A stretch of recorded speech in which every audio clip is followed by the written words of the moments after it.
தமிழ் திரையுலகின் முதல் super star MK. Thyagaraja Bhagavathar 1910ஆம் ஆண்டு March 1ஆம் தேதி பிறந்தவர்.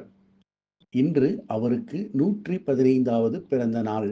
1930-40 காலகட்டத்தில் தமிழ் திரைப்படங்களில் கதாநாயகனாக இவர் சுமார் 15 தமிழ் திரைப்படங்களில் நடித்துள்ளார். அதில் 6 படங்கள் மிகப்பெரிய வெற்றி படங்களாக அமைந்திருந்தன.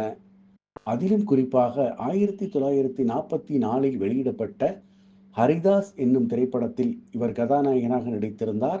அந்த திரைப்படம் 3 ஆண்டுகள் ஒரே திரையரங்கில் ஓடி 3 தீபாவளிகளை கண்ட ஒரே இந்திய திரைப்படம் என்ற சாதனையையும் பெற்றிருந்தது. பாகவதர் அவர்கள் 1959ஆம் ஆண்டு நவம்பர் 1ஆம் தேதி மறைந்தார்.